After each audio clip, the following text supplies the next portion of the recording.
Hello, friends. Welcome to a brand new episode of the Third Man Cricket Podcast. It's been a while that since we got in touch with you, as both Ravi and me were extremely busy with our respective activities. We wanted to do one episode last week following the conclusion of the England tour of India, finally after a 2 month hectic schedule.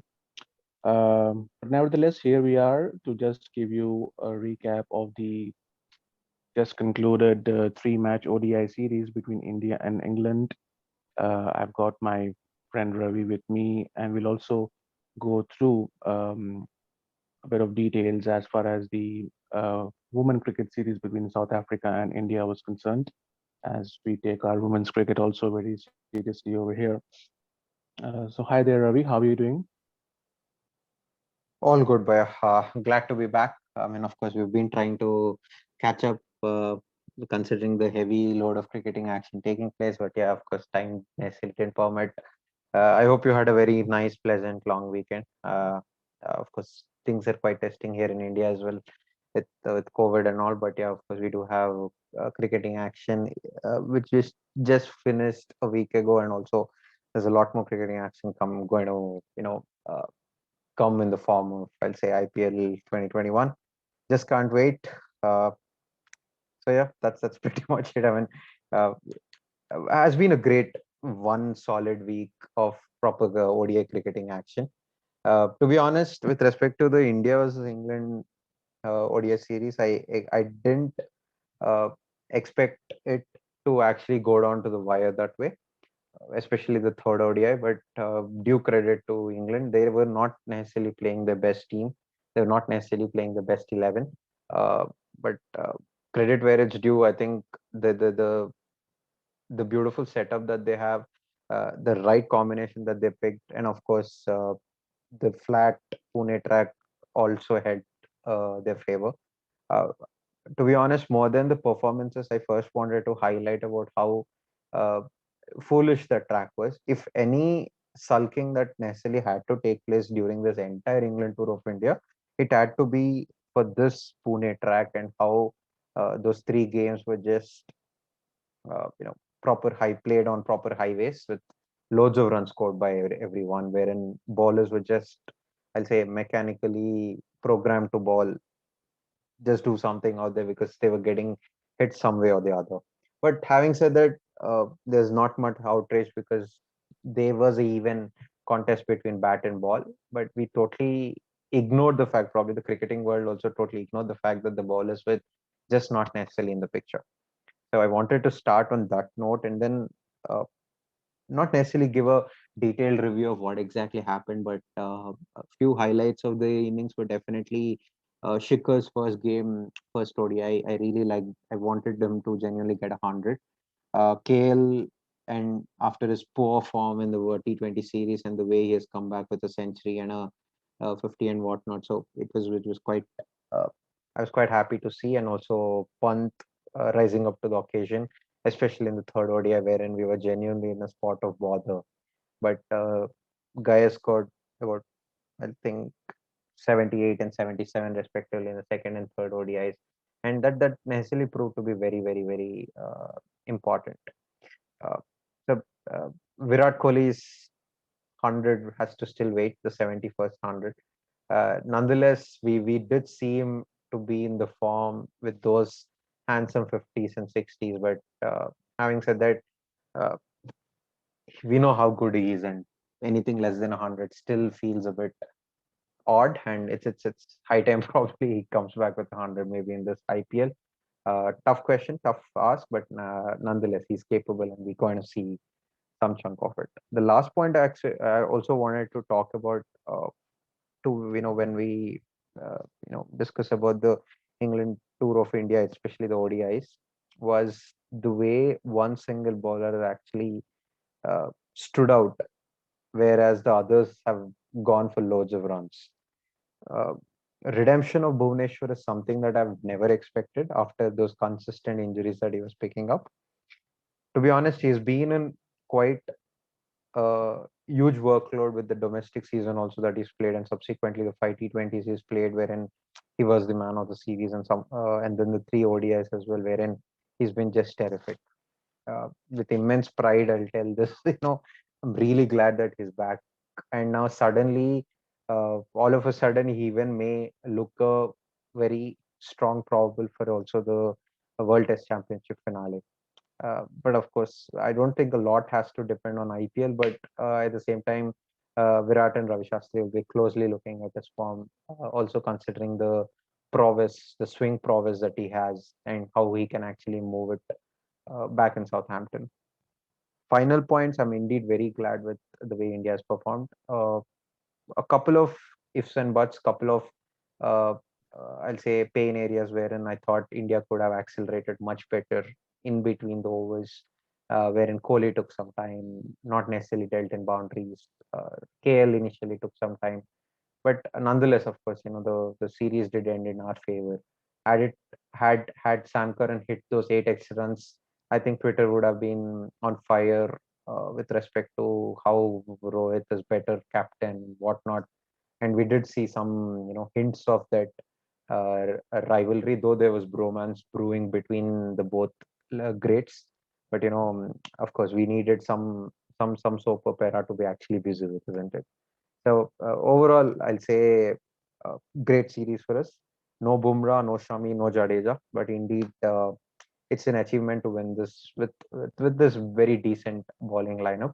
And to be honest, even with Bumrah, Shami, or Jadeja, I'm not very sure if they had even more to offer on those pitches because uh, those pitches necessarily didn't seem to be the best of the tracks to actually play with. So I'll say those are my views on the series that just concluded, and I was indeed very glad with the third ODI, which was quite intensely fought.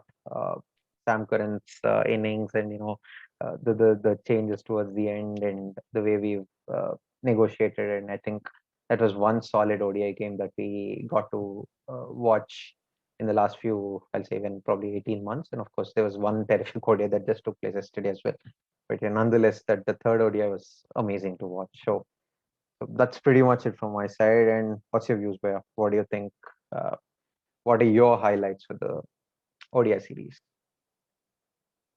Yeah, it was a very entertaining series to watch, full of runs, and like you mentioned, with respect to the tracks, I don't think we can expect anything else when it comes to white ball cricket, especially in India, wherein people wants to see a lot of fourth and sixes instead of a balanced contest between the bat and the ball. So I'm afraid that we might get to see only these kind of tracks coming up in the near future as well, leading up to that next One Day World Cup in 2023 being held in India as well. But having said that, from an Indian point of view, if you see, we've got a solid top four, and I think that's going to be our top four in that World Cup as well. With Shikhar, whose game best suits one day at the moment, Rohit Sharma, they have been a great opening pair, Virat Kohli and KL Rahul. It was nice to see KL back amongst the runs, and I'm sure it's going to go from strength to strength from here on.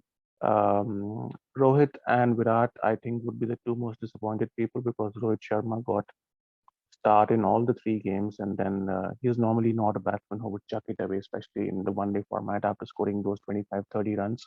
He did that in pretty much all those three games and got out to soft dismissals at the end of the day. So he'll be looking to cover up for that in Hmm. the coming season.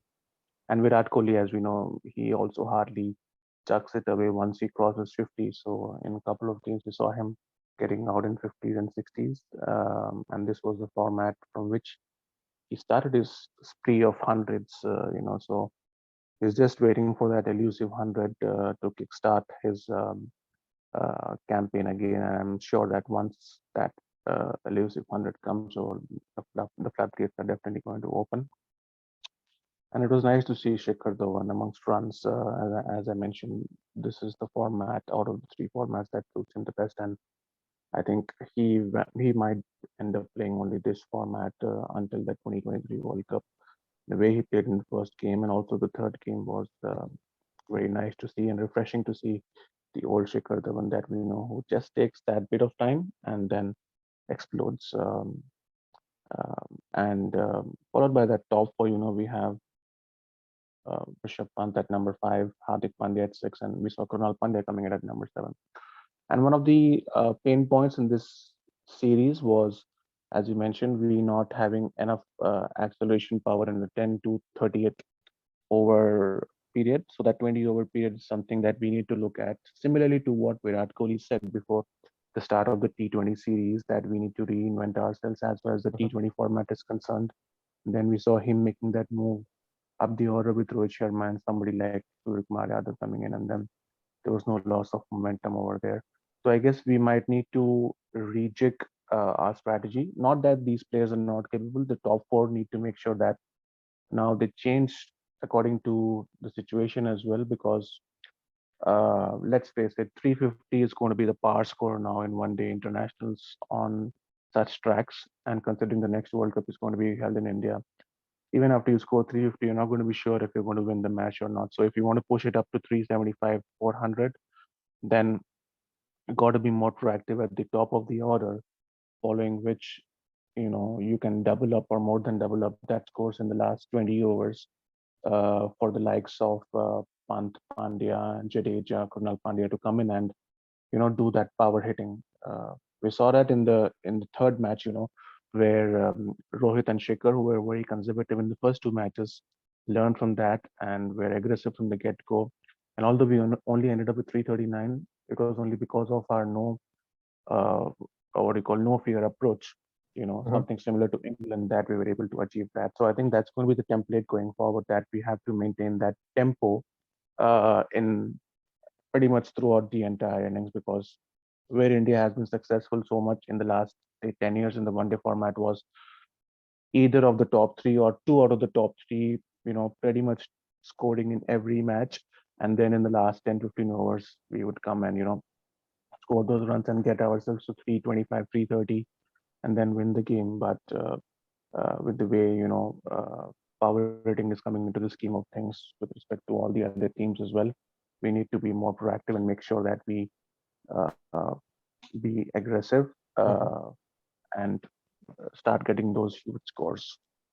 And as far as the bowling is concerned, absolutely delighted, as you mentioned, to see Bhuvneshwar Kumar back to where he should be. I think we were missing him in the last couple of years, especially post that 2019 World Cup. He played the 2019 World Cup also with the niggle, we know, but and after that, he himself admitted that he was coming back from injuries before he actually should have, and that was causing him to go back and spend all that time in rehabilitation. But for me, he was the man of the series, easily, and I'm very surprised to see Johnny Bairstow get that in a series where everybody is going around for runs. He's bowled with a lot of spice, in duckers, out duckers, and England at one point of time were just looking to play him out, and that was one of the reasons that Sam Curran, was very susceptible against him in that final ODI as well, and refused to expose the tail enders against him. So I think with him, Shami and Bumrah being that trio again, like they were in 2019 World Cup, it's going to be holding us in good stead. And I see him spearheading this attack, going forward with Bumrah and Shami as well, and he'll be a good shout out for the England series and the World Test Championship final, with him getting that swing back, and will be a deadly proposition for all the batsmen. It was nice to see Kunal Pandya proving to be a good backup option as far as Ravindra Jadeja is concerned. He has to work a lot on his bowling, um, but uh, the way he has developed his batting will definitely provide us with more options in the T20 format as well, considering every squad will be allowed to have now more members than usual. And somebody like Prashit Krishna also was very refreshing to watch, and it's only going to add to India's fast bowling stocks as well. We already have a assembly line of fast bowlers coming in, so his impressive performance in domestic cricket and IPL would also open the doors for him in the future as well, and it just adds up to our options. The only final piece where we need further improvement is understanding what we need to do with our frontline spinners. Chahal went the distance in the first game, and then Kuldeep was pretty amazable to say the least. We have always been big supporters of him. That he had dearth of opportunities, but this time he got those two matches, and he was not in a good space, I would say. possibly because England played him well as well. It would have been any other team, the result might have been different, but he needs to pull up his socks and get his fitness also right and go back to domestic cricket and sort himself out. Post the series, who knows, India might look at, Ravichandran Ashwin in the longer scheme of things for the ODI format or give Washington Sundar more opportunities. Well, they will need to sort out what their wrist spinners are going to look like because you want wicket takers in this era of ODI cricket. Some last but not the least, Shardul Thakur, again, a very underrated guy, under the radar always, Hmm. but gets the job done. He has the nappy knack of picking up wickets via full tosses or anything, but he has that knack. He's very clever, canny bowler, and in modern day one day cricket, you should not mind your bowler going around for 70, 75 runs, but if he takes 2 to 3 wickets every game, then so be it, because that era of containing batsmen and winning the ODI matches by containing the batsman is long gone by. Wickets is only the name of the game at this end, at this point of time. So he's proving himself to be a vital asset to India in all the three formats, especially by the way he's performed in the last 3 or 4 months. His contribution always goes unnoticed, but he scored some vital runs in that third ODI as well, coming down the order. So, and Virat Kohli did not shy away from mentioning that he should have received the Man of the Match award. So, I think uh, that's a big advantage as far as India is concerned. That all these options, the bench strength we have developing across formats. So, all in all, I think we look to be in a better space as far as the one-day game is concerned, and we'll just try to take it to the next level as we get closer and closer to that one-day World Cup. Of course, the immediate focus is all on that World Test Championship final and the upcoming T20, the 2020 World Cups this year and next year. So the one-day format can wait for a bit. That's right. Uh, Yeah. Go finally, with ahead. respect to England, the reason they have been successful after 2015, as we know that they put all their eggs in one basket and decided to concentrate on white ball cricket, and the results are pretty much evident to see that once Owen Morgan took charge after the 2015 World Cup, there was this way that the device they're going to play. It's all going to be aggressive batting, no matter what the situation is, and they accepted the risk of losing quite a few games, as a result of that. But their success ratio has been greater than loss percentage, and that reflected in them winning the 2019 World Cup. Also, of course, big tournaments bring their own pressure, and uh, pretty much sure if they were not chasing 241 in a World Cup final, they would have chased that under 30 overs in a bilateral series against New Zealand. But that is the added pressure of the World Cup that probably made them uh, react to that situation in that manner. Uh, and you saw that in the first two ODIs as well. In the first ODI, they were chasing 320 and they were like 130 odd for no loss in just under 15 overs. And they, in spite of losing wickets, they continue to play with that aggressive approach. And that's the downside of that sometimes. So they ended up getting bowled out, and India won that match quite comfortably. But Hmm. in the second game, when they were chasing a similar kind of a score or 20 runs more, that same kind of approach reached evidence, and we saw the likes of Jason Roy Bairstow and then Ben Stokes play one of the most audacious innings we'd ever see, and that took them uh, home as well. So, and at the end of that first ODI, even Morgan came to the match post-match presentation and mentioned, "No, we're not going to change our approach. This is going to be the way to play." And that was not a message to anyone else but their team members that we are backing you.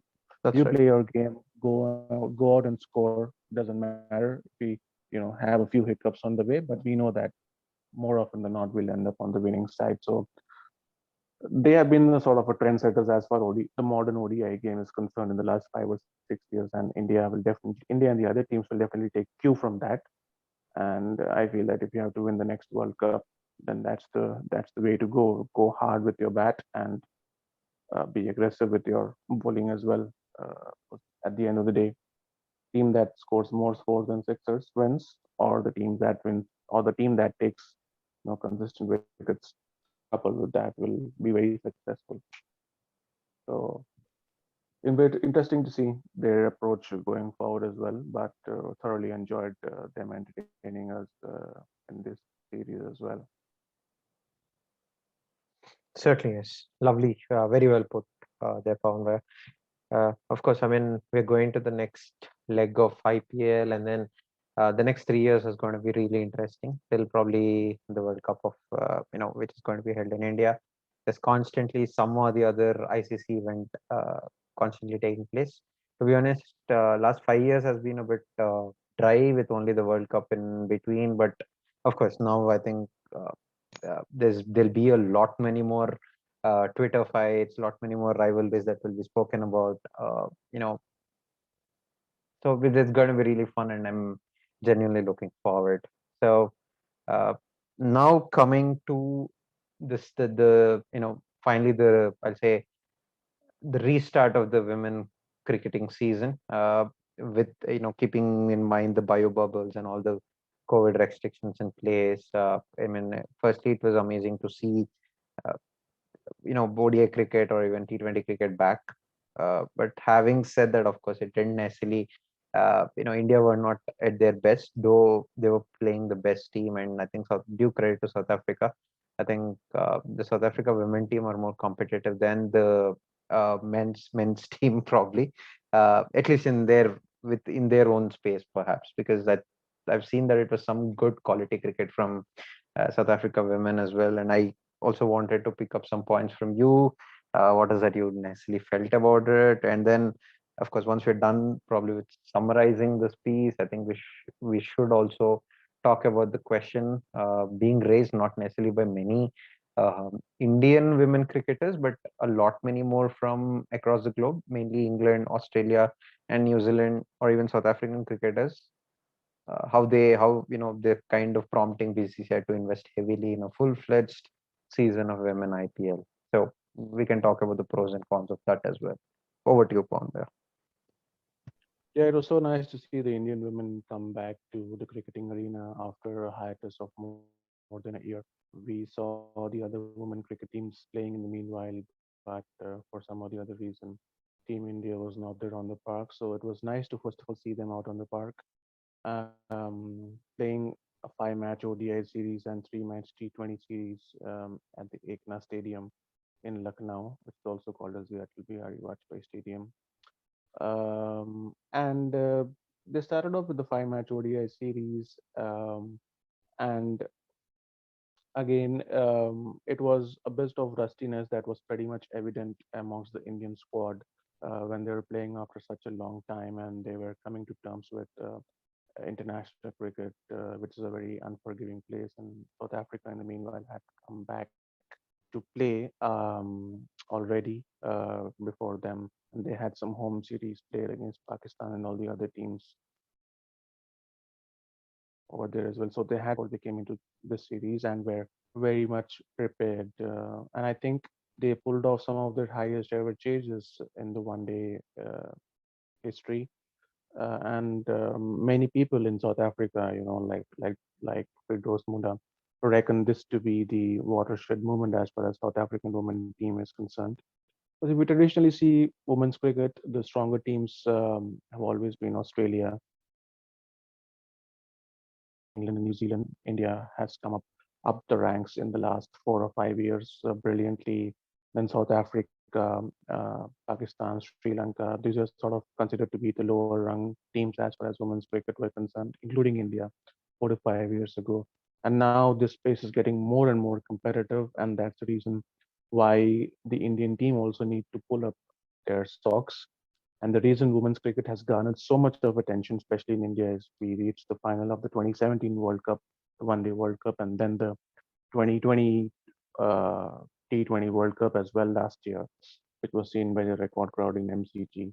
And I think we have now proved that we can definitely compete at the highest level. It's just that developing that consistency and then going all the way and winning that elusive trophy is what is going to further cement us, as one of the top teams. And that was what was evident in this series, when it came to especially the batting. They are found to be very dusty, although the likes of, Poonam Raut, uh, Mithali Raj, the legend of women's cricket in India, were very good with the bat. And I think there is too much of dependency when it comes to Smriti Mandana and uh, Jemima Rodriguez at the top of the order. Jemima would literally want to forget this series at the earliest. She was woefully out of form, and she would like to correct that going forward. And the one match that India won, Smriti Mandana fired in that, and we won the match quite easily. South Africa also had luck on their side, where and they won most of the tosses and preferred chasing, and that proved to be the difference in most of these matches as well.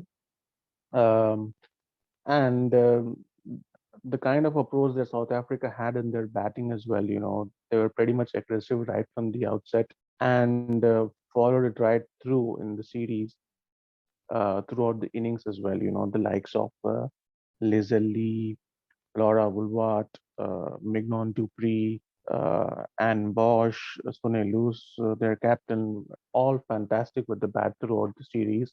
I think that's where India were found wanting, that they tend to be a bit more conservative if they lose Smriti Mandana and Jemima Rodriguez early in the piece. And then, Mitali Raj is uh, more a player who takes her time and then builds on the innings. She, along with Poonam Raut, are definitely vital cogs if India look forward to that next World Cup uh, in 2022 in New Zealand. And then you got Harmanpreet Kaur and Deepti Sharma coming in there. So uh, I'm pretty much sure with more game time under their belt, they are going to pretty much sort out their pace that they want to go about as far as their batting is concerned. I personally have these concerns as far as their batting is concerned. They're definitely more of a case of rustiness and coming back and trying to find that tempo and groove. Uh, and for my world, I cannot understand why Shefali Verma is not in the one day squad. He's only played in the T20 format, or she's currently preferred only in the T20 format. And apparently, the reason is that she's not developed that temperament to have a long innings. But if you get the opportunity in the one day game, and she just needs to bat for 15 overs to set up the game for you. Somebody like Virender Sehwag, what he used to do for the Indian cricket team. If he did not get a century, but if he just got a quick 40 or a 50, he would set up that tempo for the rest of the order to follow suit and build up on the score. So I think it's worth the gamble to have her also in the one day scheme of things. She and Smriti to open, and then solid middle order of Jemima, Mithali, Harmanpreet Kaur, and Deepti Sharma to follow. So I think our batting will be in really good space. I think where we need to improve with respect to our white ball cricket and women's arena is our fitness, oblique fielding, and bowling.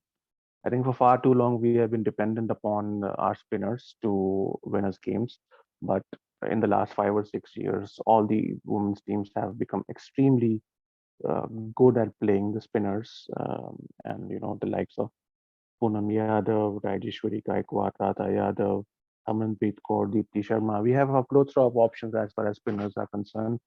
We need to get far more consistent with the ball as far as our spinning options are concerned.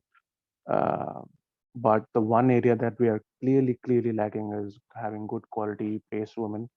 Uh, it again, it was baffling to see the likes of Shikha Pandey being rested for this series. That was the reason given when the team was playing after 1 year, and that reason sounded perplexing. She was really missed because she was supposed to be the next in line to be the spearhead of the Indian pace bowling attack after Julan Goswami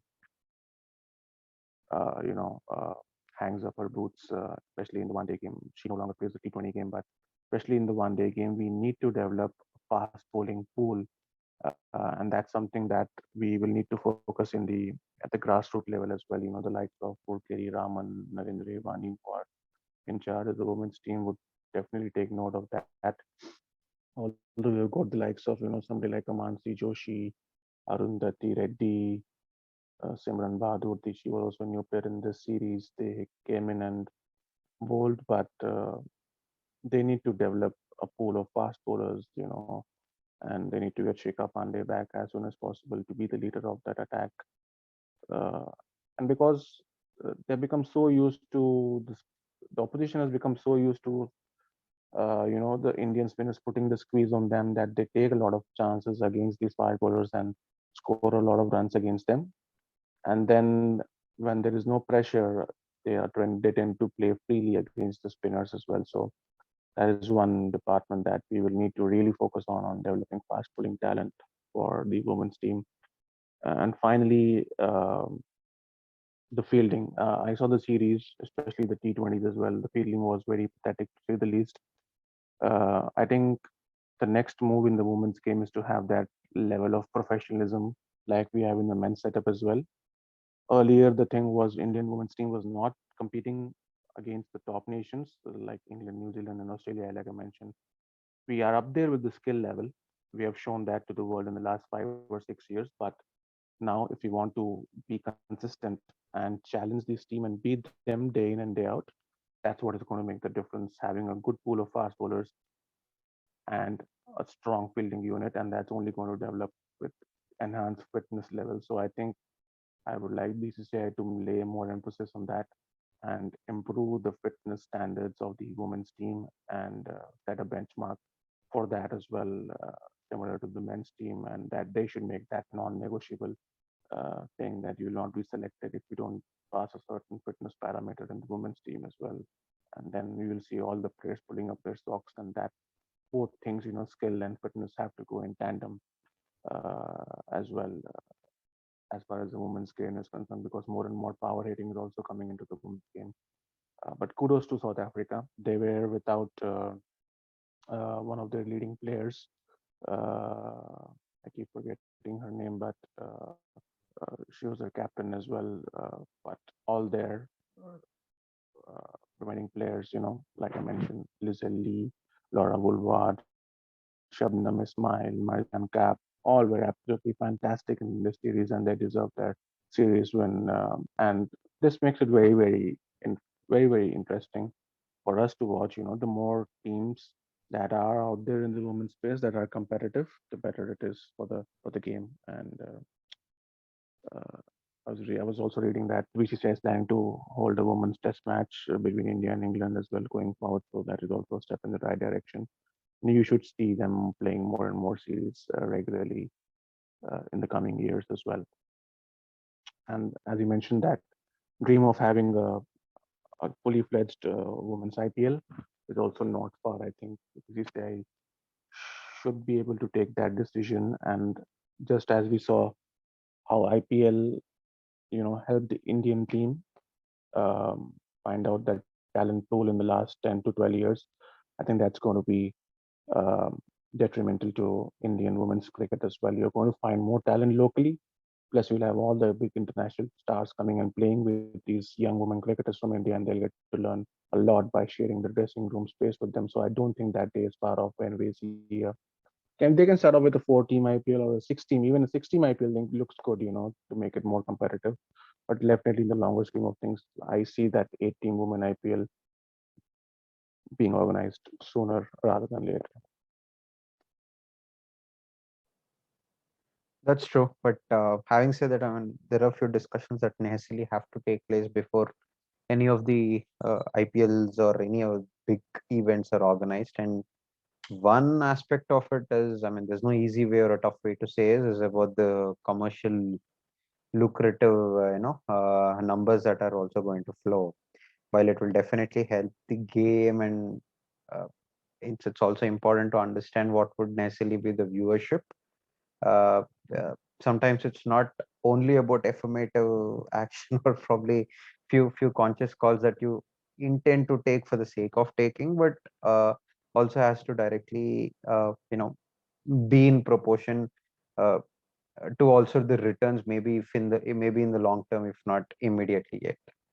So there's a huge disparity in terms of how I'll say uh, you know any of these leagues operate, and especially with women big bash is one such league wherein highest form of cricketing quality is something that we see. But holding IPL equally responsible is a bit or at least seeing similar setups for IPL or expecting that to happen is, I'll say, a bit far fetched, mainly because we're still budding. I mean, we of course we're getting to that level, but there were a few games that I've been watching in the domestic setup, and I'll say the quality has not been so amazingly great, especially when we compare it with something like a New Zealand or Australia series. And now when you're planning a full-fledged IPL, even for a 4-team or even a 6-team women IPL, it gets a bit complicated with respect to the number of players being available and whatnot. So, nonetheless, I mean, it's definitely something that has to take place for the future. So, it would be interesting if BCCI would actually take that conscious call, or would they still stick to a proper 4 to 5 team women? I'll say just a round robin or a three team round robin like how we currently have now. So, yep. So that's my thoughts on this, Pawan Bhaiya. I think we're largely good. Any final thoughts from your side? No, I think we are pretty good, and I think we'll have the razzmatazz of the IPL starting in 4 days' time. So I think before that, we'll definitely be doing a detailed preview of all the IPL teams. Is what I'm looking forward to. Indeed, indeed, and of course we should be doing that before it starts off. Of course, there are a lot of equations now with the COVID-related regulations. Few players being opting out. The venues being a bit tricky, so playing 11s will be quite tricky, and I think it would be nice to for us to do this complete preview. And indeed, very much looking forward to IPL, and I just hope it would be a very smooth, safe IPL without any not jinxing it up, or probably touch wood, everything would just go smooth. Yeah. So that's about it, guys, from us today. Thanks all for listening. Of course, you know the drill: like, share, and subscribe. And of course, there'll be a lot more coming up. Yeah. Thank you very much, guys, and see you in the next episode. Bye bye.